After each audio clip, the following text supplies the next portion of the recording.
I have been consistently critical of liberalism, of democracy, of representative government in general, but as an American, I have to admit, there's always been a slight, I don't know how you put it, glimmer of hope in our institutions, such as the presidency, such as Congress, such as we're going to be talking about today, the Supreme Court.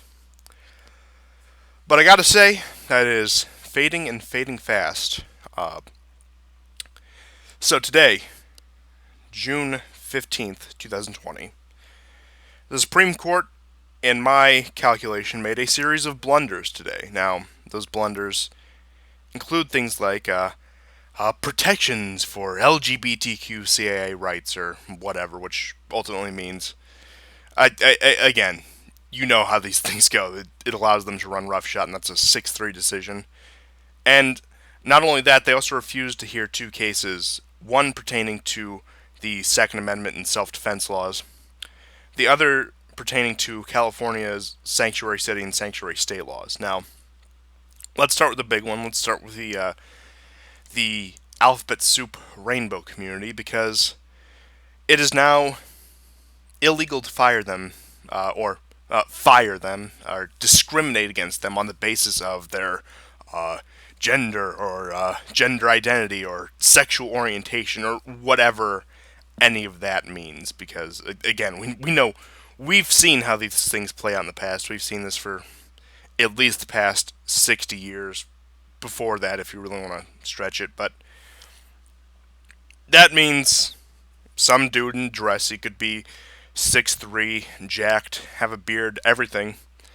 So long as he puts on a dress and calls himself Susan, that's good enough for him to be a woman, according to our modern standards, and that affords him the same protection as a racial or ethnic minority, a religious minority, an actual woman, a biological woman. I know that that distinction doesn't mean much nowadays, because here we are in the current era of enlightened progressive values. But I mean, I was actually talking to somebody else about this, and they brought up this point. Well, most workplaces have a dress code.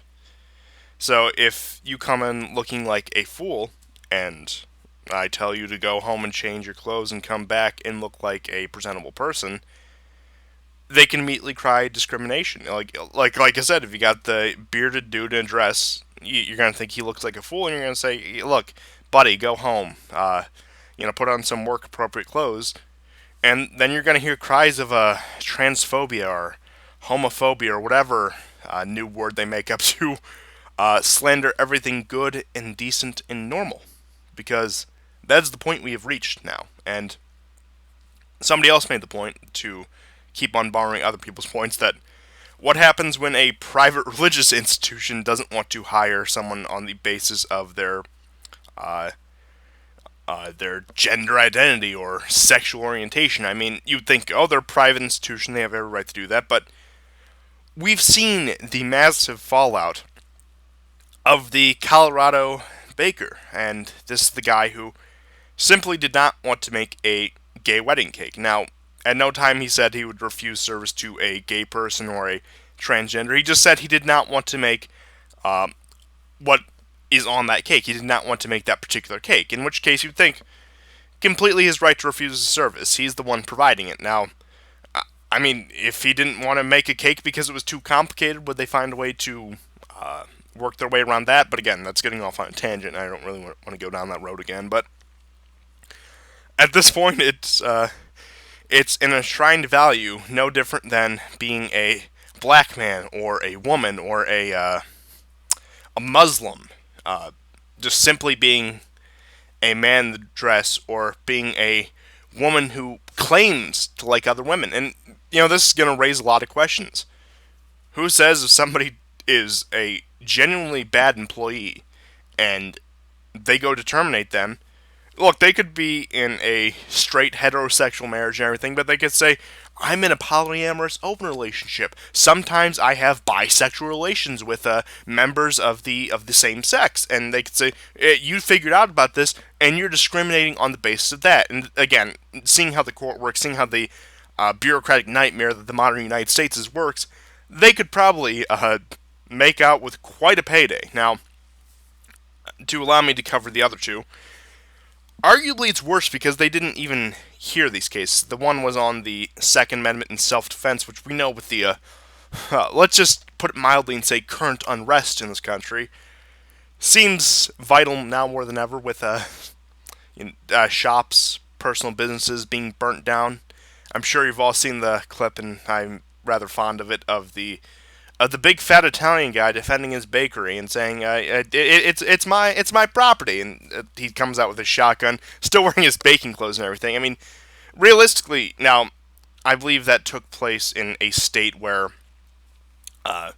the self-defense laws would favor him. But I mean, we've seen this in Texas where the guy tried to defend a shop, got beaten savagely, and to the point where it's like, okay, in some of these castle doctrine states or these stand your ground states or whatever particular provision they have, how long until it takes one court case to declare that illegal or unconstitutional because the courts are the final authority on these things. And not even the Supreme Court. Sometimes it just takes a regional court. I mean, I believe we all know how the Ninth Circuit goes and how much of a nuisance they are, especially when it came to Trump's immigration policies, which, again, we'll get into the sanctuary cities things just a second here.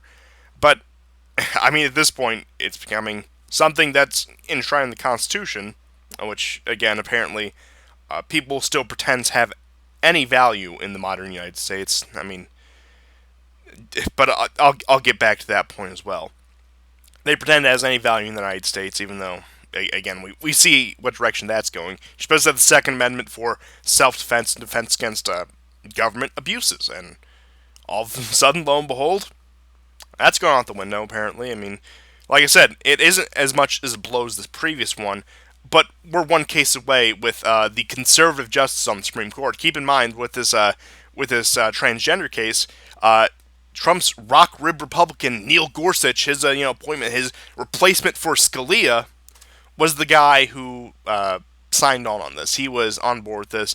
I don't know how other rock rib Republican Kavanaugh voted, and I'm sure he kissed the ring as well. Now, he got quite the reputation because of the controversies during his nomination, but realistically, he was always a center-right at best sort of justice.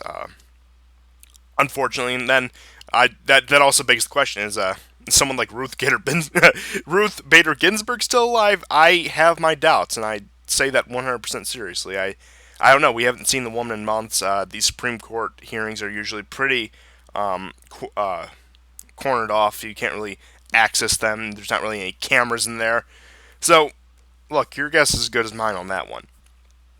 And then we have the other one referring to the sanctuary cities, and apparently wanting to hold states and local governments accountable for harboring people who should not be in this country otherwise. People who illegally enter this country, people who overstay their visas, people who should not be here. Look, I don't care if they're a great person, I don't care if they're here to provide for their family or whatever. It doesn't give you the right to violate a national border, and I'm sure I'm preaching to the choir here. I doubt there's many disagreements, if any at all, with that statement, but apparently the Supreme Court doesn't think that's worthy to even give a fair hearing. Like I said, it's arguably worse the fact that they didn't bring these things to the court, that they didn't actually bring these things to discussion, that they deemed them unworthy of discussion. And lo and behold, we have a country where you can waltz right in, put on a dress, claiming to be a woman, get hired, claim discrimination when they try to fire you or call the police on you or whatever, and you now have carte blanche to assault someone. And if they defend themselves with a firearm, which this country has plenty of, they're presumed to be in the wrong. That's the direction it's going. That's where it is in many states. I'm sure you've heard all the jokes, all the anecdotes about California and New York. Well, I'd hate to break it to you, but I wouldn't doubt it if it's coming to your nice little red state soon enough. And I fear for that. I live in a more conservative area. I've said before, but I won't say here. If you really want to do the digging, you can find out what state I live in. But again, that's aside the point. Uh, but yeah, this is going to come to the heartland. This is going to come to your little uh, Wyoming ranch or your nice little plot of land you have in Kansas or Oklahoma. Look, you think it's on the coast. You think it's those loony liberals in Seattle that set up their own anarchist state because that makes sense. No, it's coming here. And hell, the little anarchist state in Seattle has a better record of gun rights in the United States so far. Now, ain't that something? And look, I'd hate to say it, and it almost feels like blasphemy saying this as an American, but at this point, at least, it seems like the Constitution is nothing more than a piece of paper a bunch of dead guys wrote 2 centuries ago. Look, I take no pleasure in saying that. I have my criticisms of liberalism and democracy. I've called for openly for a more authoritarian form of government. I'll admit that, but like I said at the beginning of the video, I still have some attachment to this system of a constitutional federal republic, and I still have this kernel of hope that remains, and it's possibly been snuffed out at this point, that we could make this system work. We don't have to be the American empire whose highest values are GDP and homosexuality and endless war. We can be a nice, humble, continental-wide republic who keeps to our own affairs and defends ourselves and allows people to live freely. And I'd hate to say it, but I think any hope I had of that is now gone. Now, of course, I'm not calling for violent revolution. I'm not telling you what to do. I'm not telling you to flee the country. Look, if you want to leave the country, by all means, live your life how you wish. I'm technically entitled to a foreign citizenship, and let me tell you, it's looking pretty appealing right about now. And, yeah, the courts were supposed to be the last conservative bastion. The same conservative bastion that legalized infanticide under other rock Republican Richard Nixon. Now, Pat Buchanan actually has an interesting take, having worked for Richard Nixon, having actually helped with some of the appointments of some of the judges who I would say betrayed Nixon on that. Now, look, people say the court is above politics. Make no mistake, that's an absolute joke. From the beginning of this country, the court has always been political. It's always had its own biases, and to the point where it's now become an institution where 5 or 6 unelected career lawyers have more power than the elective representatives in a so-called republic, in a so-called democracy. Like I said, I have my criticisms of those systems, but if we're going to claim to be a republic, if we're going to claim to be a democracy, then let's at least do it right in that regard. Let's let the elective representatives make those decisions. And look, frankly, this gives up any hope of any state legislature or locality passing some law and making it the Supreme Court where the staunch conservatives strike it down and restore freedom and liberty and take down big government at the court. It's dispelled any notions of that. As much as I hate to say it, as a former libertarian, as a former, I would say at least mainstream conservative, I really take no pleasure in saying that. But I mean, here we are, and I ask, what is the point in an institution that has allowed infanticide to the point where in New York it's practically legalized child sacrifice, that has denied you the right to defend yourself, that's supposed to be an integral value to this country, that allows anyone to waltz in and be under a protected status because so-called racism or bigotry, not that those words even mean anything anymore, it can't call the cops on them. You can't have them go home because they shouldn't be here. Just they could, like I said, they could be the greatest guy in the world, a great family man, just coming here to make some money for his family back in his home country, or it could be a career criminal that his government expelled him to the United States. That happens all the time in Central America. I mean, well, it happened openly with the Mario boat lift Cuba in 1980. I'm sure you've all seen Scarface. I'm sure you all know what I'm talking about.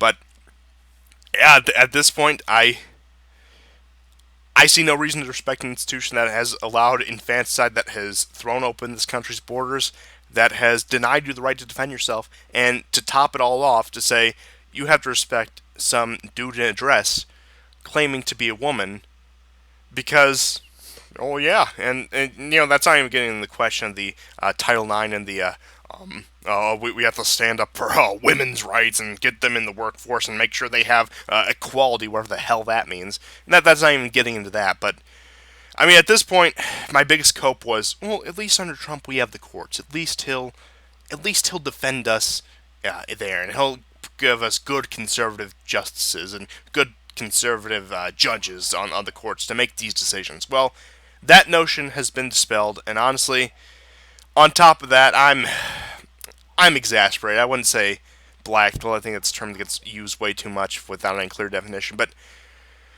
I'm definitely exasperated. Now, of course, I will put out an episode of the War Report this week as my schedule allows. I will get in contact with, of course, our good friend GSP, and we will arrange that, talk about other crazy things going on abroad, because it seems like that seems to be the interesting theater right now, and watching the I would say retreat to the American Empire in real time. Wouldn't necessarily call it a collapse, but again, we will discuss that later in the week. So thank you for everyone for tuning into this as I begin to lose my ability to speak, and goodbye.